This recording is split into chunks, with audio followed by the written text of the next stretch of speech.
오늘도 대강절 세 번째 주일이라서요. 주님 오심의 의미, 또 우리는 어떤 마음으로 주님을 기다리고 또 어떤 자세로 살아가야 되는지에 대해서 계속 오늘 말씀 가지고도 나누려고 합니다. 오늘 그 누가복음 2장에는 예수님이 이 땅에 태어나실 때 이야기가 기록되어 있습니다. 예수님께서 베들레헴의 한 마을에 마국간에서 태어나셨을 때 그 초라하게 태어난 아기를 어떻게 알고 그 예수님을 만나기 위해서 찾아온 사람들이 있었습니다.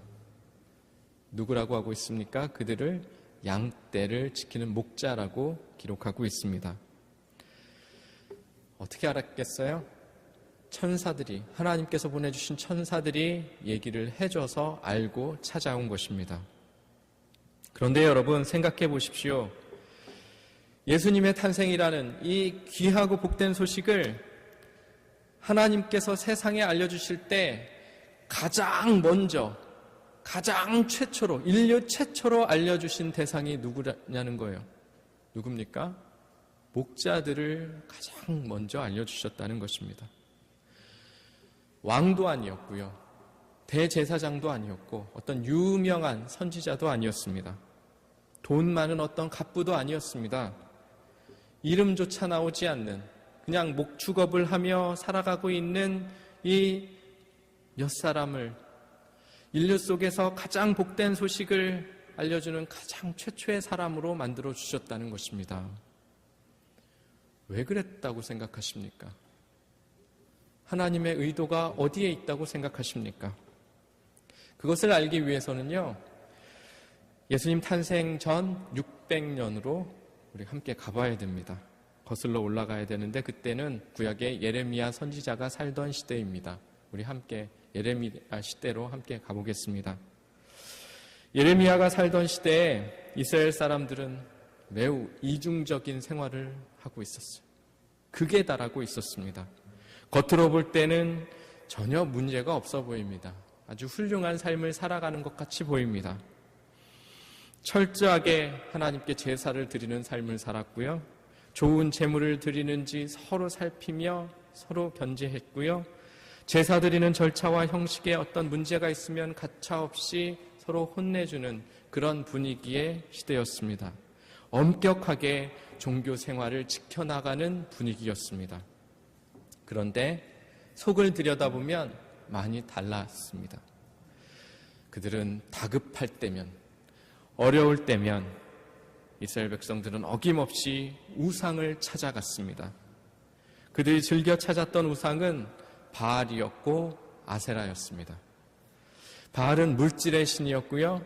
아세라는 다산, 많이 낳는 다산의 신이었습니다. 둘 다 똑같이 넉넉하고 풍족하게 살 수 있다고 말하는 신들이었습니다. 이것이 이스라엘 백성들의 실상이었습니다. 겉으로는 하나님을 완전하게 섬기는 것 같았지만 속으로는 물질과 풍요에 눈이 멀어서 우상 숭배하며 살았던 때가 이 예레미야 선지자가 살던 시대였던 것입니다. 그때 하나님 마음이 참 많이 아프셨습니다. 그래서 어느 날 하나님은 예레미야 선지자를 부르셨습니다. 그리고는 말씀하십니다. 이 패역한 시대에 사람들을 일깨울 만한 좋은 믿음의 샘플을 보여줘야 되겠다. 그 샘플은 다름 아닌 레갑의 자손들이다.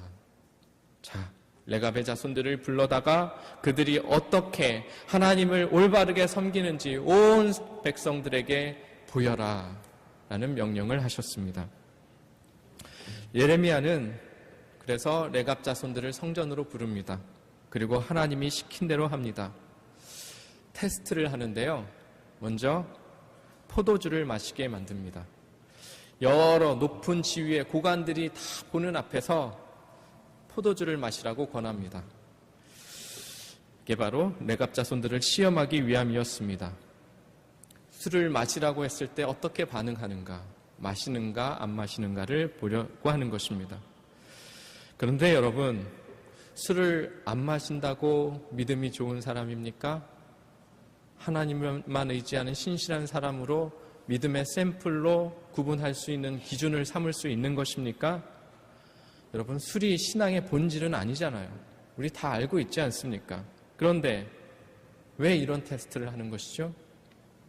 여러분, 이때의 술은 보통 술과 성격이 달랐습니다. 그 당시에요, 술은 곧 우상 숭배를 뜻하는 시대였기 때문에 술과 신앙의 문제는 아주 밀접한 관계를 맺고 있었던 시대였습니다. 바알신과 아세라신을 제사하는 절차 중에도 공통적으로 들어가는 절차가 있었습니다. 제사 드리는 사람이 술을 마시는 순서가 있었습니다. 그 당시 경건한 이스라엘 사람들은 보통은 술을 가까이 하지 않고 있었는데 사람들이 우상에 제사하기 시작하면 술을 접하게 되는 것입니다. 술을 마시기 시작하는 것입니다. 그러면서 술에 익숙해집니다. 나중에는 그래서 술을 즐기게 됩니다. 오히려 역전이 되어서 술을 즐기기 위해서 술이 좋아서 우상에게 찾아가는 형태도 나타나게 됩니다. 그래서 요나답은 이 후손들이 레갑의 자손들이 우상 숭배하는 것을 막기 위해서 술을 가까이 하지 말고 술을 마시지 말라고 명령하고 약속했던 것입니다. 자, 그러면 레갑 자손들은 이 시험에 대해서 어떻게 치렀을까요? 어떻게 반응했을까요? 그들이 이렇게 대답합니다. 우리는 술을 마시지 아니하겠습니다. 왜냐하면 우리 선조 레갑의 아들 요나답이 우리에게 약속한 게 있습니다. 3가지를 약속했는데, 첫 번째, 포도주를 마시지 말아라. 두 번째, 집을 짓지 말아라. 세 번째, 농사 짓지 말아라. 만약 너희가 이 3가지를 지킨다면 너희가 이 땅에서 영영이 살 것이다. 그런 약속을 했습니다. 라고 대답을 한 것이요. 그런데 여러분, 술은 그렇다 치고 왜 집도 갖지 말아야 되고 왜 농사를 짓지 말아야 됩니까? 요나답이 당부한 이 뜻에는 이런 의미가 담겨져 있습니다. 너희가 집을 짓지 말아라. 너희가 이 땅은 영원히 거할 곳이 아니야. 하나님의 사람들에게 영원히 거할 집은 오직 하늘에 계신 아버지 집뿐이다. 이 땅에서 집을 갖기 위해 노심초사하지 말아라. 좋은 집을 갖기 위해 욕심을 내다보면 물질적인 풍요가 너희의 삶의 목적이 될 것이다. 그러면 물질의 신 바알과 아세라 신을 찾게 될 것이니 그러니 너희는 집을 갖지 말아라. 또 농사를 짓지 말아라. 농사를 지으면 농사 짓는 그 땅에 매이게 될 것이다. 더 좋은 땅, 더 많은 땅을 욕심내게 될 것이다. 그리고 무엇보다도 농사를 짓게 되면 우상에 가까워질 수밖에 없다. 때에 따라서 비를 달라고 빌어야 되고 햇빛을 달라고 기도하게 될 것인데 너희는 그러면 다산의 신 아세라 신을 찾게 될 것이 뻔하다. 너희 많은 조상들이 그쪽으로 갔고 그래서 망했지 않느냐. 그러므로 너희는 농사를 짓지 말아라. 요나답이 자손들에게 그만 이 3가지는 한 가지 목적을 두고 있었던 것입니다. 우상을 섬기지 않게 하기 위한 철저한 장치였던 것입니다. 그리고 그 조상의 명령에 따라서 레갑 자손들은 오랜 세월 동안 힘써 그 약속을 힘껏 지켜왔던 것입니다. 참 이 자손들도 대단해요. 그 300년이라는 시간 동안 잊어버리지 않고 죽은 지 오래됐음에도 불구하고 끝까지 이렇게 지켜왔던 것입니다. 그 약속대로 그들은 술에 손을 대지 않고 집도 안 짓고 농사도 안 지으며 그렇게 살아온 것입니다. 아무리 손해보고 사람들은 바보 같다고 손가락질을 해도 그렇게 사람들처럼 쉽게 간단한 방법을 택하지 않고 그저 하나님과 한 약속을 지키기 위해서 하나님 의지하며 살기 위해 그렇게 어려운 길들을 선택해 지금껏 걸어왔던 것입니다. 그런데 여러분 궁금하지 않습니까? 그러면 이 사람들은 도대체 뭘 먹고 살았냐? 뭐 하고 살았냐? 라는 궁금 있지 않습니까? 오늘 말씀 7절에 보면 그들에게 장막에 살라는 말이 나옵니다. 그 당시에 장막에 산다는 것은 목축업을 한다는 뜻과 같았습니다. 목축업을 하는 사람들이 좋은 풍성한 풀을 찾아서 이곳저곳으로 이동하다 보니까 장막에 사는 사람들이었거든요. 양을 치는 사람들이었습니다. 그렇게 레갑의 자손들은 농사 짓지 않고 집 갖지 않으며 그냥 장막 들고 다니면서 양을 치는 목자로 살았던 것이죠. 그리고 믿음의 조상과 약속을 그렇게 우직하게 지키며 그렇게 약속을 지켜 살아가면 너희가 이 땅에 영영이 살 것이다라는 그 약속을 붙들고 힘써 살아왔던 것입니다. 어쩌면 바보 같아 보이는 이 사람들, 여러분 이후에 이들 어떻게 됐을까요? 잘 살았을까요? 혹 역사 속에서 도태되거나 낙오되지는 않았을까요? 그냥 뿔뿔이 흩어지고 이름도 없이 그냥 흔적 없이 사라진 족속은 되지 않았을까요? 그 후 몇 년이 흘렀습니다. 대제국 바벨론의 느부갓네살 왕이 쳐들어왔습니다. 몇 차례에 걸쳐서 이스라엘 백성들을 다 포로로 끌고 갔습니다. 그때 모든 기술자들, 유식한 사람들, 어떤 써먹을 만한 구석이 있는 많은 사람들을 다 붙잡아 갔습니다. 그러나 그때 유일하게 안 끌려간 사람들이 있었습니다. 누굽니까? 이 레갑의 자손들만 끌려가지 않았습니다. 바벨론 입장에서도 참 귀찮은 일입니다. 뿔뿔이 흩어져서 양을 치고 있는 사람들을 하나씩 쫓아가서 잡아다가 끌고 가는 것 성가신 일이었을 것입니다. 데려가 봐야 특별한 기술도 없고요. 괜히 밥만 축낼 것도 같아서 계산이 섰던 것이죠.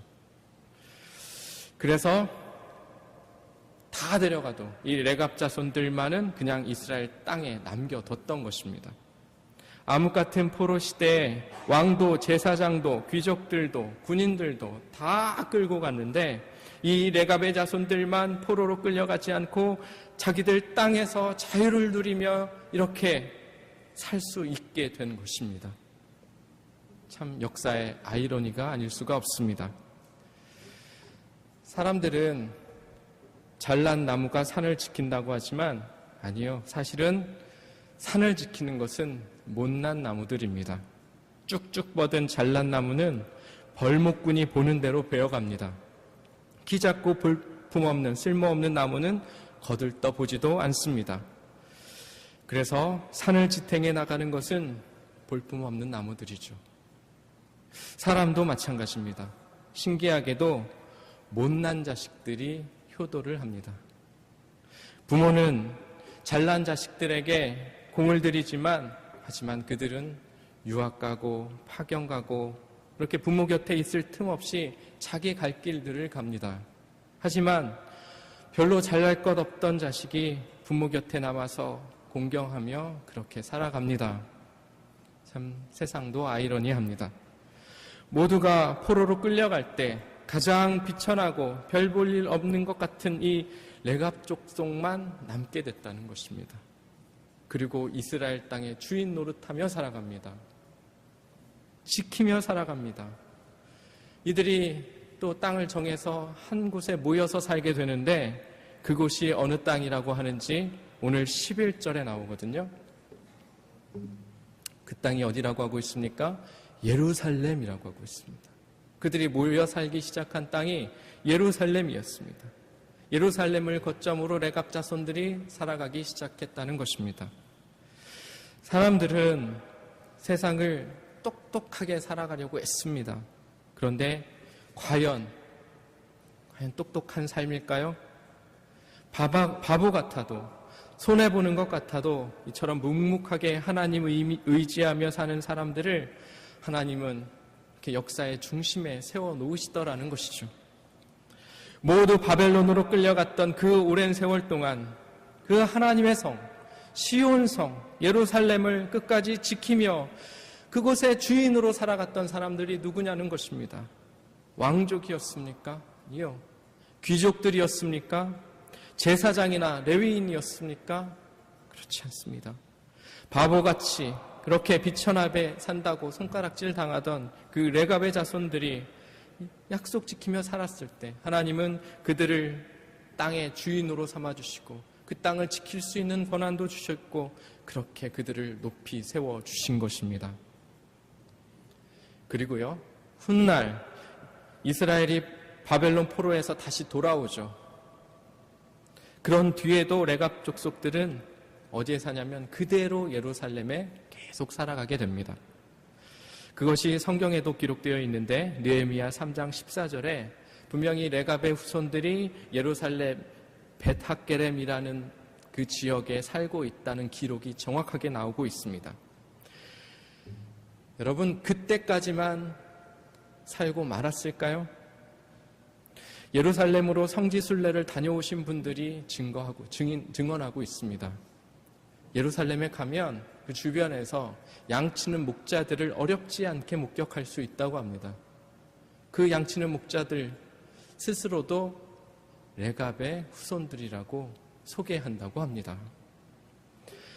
여러분, 예루살렘이 70년에 로마에 의해서 함락이 되고 나라가 공중분해됐습니다. 나라가 없어졌었어요. 그 이후에는 이스라엘 사람들이 전 유럽에 흩어 살았습니다. 나라 없이 살았습니다. 1900년 동안 그렇게 살았습니다. 다시 이스라엘이 나라가 회복된 지 70년도 채 되지 않지 않습니까? 그러나 여러분 보십시오. 레갑의 자손들은요, 그 1900년, 나라 없이 산 1900년 동안에도 변함없이 어디 가지 않았습니다. 그 예루살렘 땅을 지키며 그곳에서 살아갔습니다. 예루살렘을 하나님의 성으로 지키며 양을 치며 살아왔던 것입니다. 조상 요나답이 약속하고 축복한 그대로 정말 그 땅은 그들이 사는 영영한 땅이 되는 것입니다. 여러분, 이제 다시 오늘 본문 누가복음 2장 예수님께서 태어나신 그때로 다시 돌아가 보도록 하겠습니다. 예수님이 태어나신 땅은 베들레헴이라는 작은 마을이었잖아요.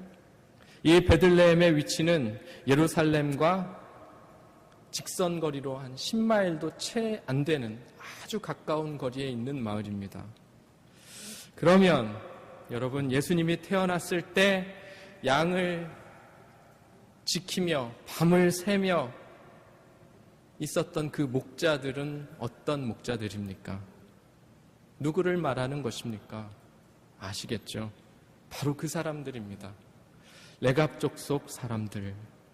누가복음에서 예수님의 탄생 소식을 인류 최초로 들었던 사람들이 하나님의 그 축복의 약속을 붙들고 살면서 바보처럼 보였던 바로 그 레갑의 자손들이었다는 것입니다.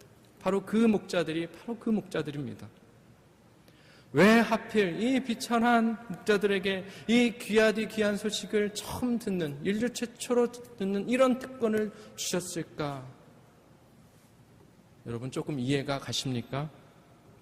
조상이 물려준 신앙의 유업을 따라서 오랜 역사 속에 그 약속을 붙들고 인생의 그 수많은 세찬 찬바람들을 다 맞아가면서, 찬이슬들 다 맞아가면서 손해보며 살고 바보같이 살면서도 그들이 자리들을 그렇게 꿋꿋이 지켰던 레갑의 자손들에게 예수 탄생의 그 기쁜 소식을 가장 먼저 하나님이 전해주셨다는 사실, 여러분, 그게 이상한 일입니까? 아니요. 오히려 당연한 일인 것입니다. 그래서 천사가 목자들에게 이렇게 말해주었습니다. 보라, 내가 온 백성에게 미칠 기쁨의 좋은 소식을 너희에게 전하노라. 얼마나 이 이야기를 듣고 이 목자들이 기뻤을까요? 모두가 기뻐할 소식을 제일 먼저 나에게 전해주신다는 것입니다. 얼마나 뛸 듯이 기뻤을까요? 그리고 천사는 메시지를 마무리하면서 목자들을 축복합니다. 14절요. 지극히 높은 곳에서는 하나님께서 영광이요, 땅에서는 하나님이 기뻐하신 사람 중에 평화로다. 여기서 하나님이 기뻐하신 사람 누구겠습니까? 바로 이 레갑의 자손으로 살아온 목자들이었습니다. 너희 하나님이 기뻐하시는 사람들아, 너희에게 평화가 있게 될 것이다. 라는 축복을 선언하고 천사가 사라지는 것입니다. 하나님이 기뻐하신 사람이라는 말을 들으며 얼마나 가슴 깊은 뭉클함이 있었겠습니까? 아, 내가 이렇게 살아왔던 것들 하나님께서 기억하시고 나를 기뻐해 주시는구나. 감사했을 것입니다. 그 오랜 세월 약속 붙들고 묵묵히 살아온 레갑의 후손들에게 마치 커다란 상 주시는 것 같은 감격이 있었을 것입니다. 사랑하는 여러분, 그리스도인으로 사는 우리는 어떤 사람들입니까? 이 시대에 하나님을 믿는다는 것 때문에 때로는 바보처럼 손해도 보고 바보처럼 양보도 해야 되고 불이익도 감내하면서 그저 주님 오실 날을 기대하면서 기다리는 사람들 아닙니까? 옛날에는 이 레갑의 후예들이 그렇게 살았다면 지금은 우리 그리스도인들이 그렇게 살아야 되는 레갑의 후예들인 것입니다. 그런 우리들을 보시며 하나님은 인정해 주시고 기뻐해 주신다는 것입니다. 내가 너희들을 기뻐한다. 그리고 그런 사람에게 하나님께서는 축복을 주시는데 평화의 축복을 주신다고 하십니다. 이 레갑의 자손들 그 수천 년 동안 외세의 침략과 갖은 혼란 속에서도 그 땅을 지키며 얼마나 평화롭게 꿋꿋하게 지금까지도 살아오고 있습니까? 마태복음 2장에는 동방의 박사들이 별을 따라서 그 예루살렘에 도착한 이야기가 나오는데요. 그런데 그 예루살렘에 소동이 났다고 하고 있습니다. 복음이 전해지니까 예수 그리스도의 탄생의 소식이 전해졌을 때 어떤 사람들에게는 소동이 일어났다고 합니다. 그런데 또 어떤 사람에게는 그 예수님 탄생한 소식이 평화가 되었다는 것입니다.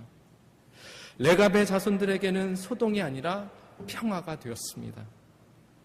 하나님이 기뻐하신 사람 중에 평화로다.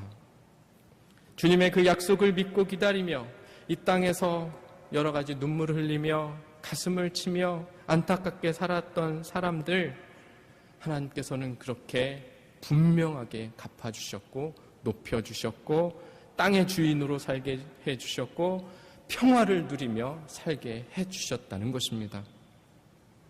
사랑하는 여러분, 우리는 어떻게 살아야 되겠습니까? 여러분과 저에게 다시 오실 주님을 고대하는 그 주님을 바라보며 사는 우리는 이 시대의 레갑의 후손들입니다. 주님께서 하신 약속들 그거 신실하게 붙들고 너무 세상처럼 똑똑하게 살려고도 하지 않고 그냥 때로는 바보 취급당해도 그렇게 하나님께서 보여주시는 길들을 묵묵히 답답하지만 그렇게 묵묵히 가는 삶이 진짜 똑똑한 삶이다라고 말씀하시는 오늘의 말씀에 귀 기울이실 수 있기를 바랍니다. 그렇게 우리가 살아간다면 하나님은 때가 되면 세워주시고 높여주시고 역사의 중심에도 놓아주시고 그 땅 살면서 그래도 평화를 누리며 복된 삶 살게 해주시겠다고 약속하시는 이 귀한 말씀 붙드십시오. 그리고 레갑의 후예로서 이 땅 살아가실 때 하나님께서 책임져 주실 줄로 믿습니다. 그 귀한 인생 함께 살아가시는 저와 여러분 되시기를 주님의 이름으로 축원드립니다.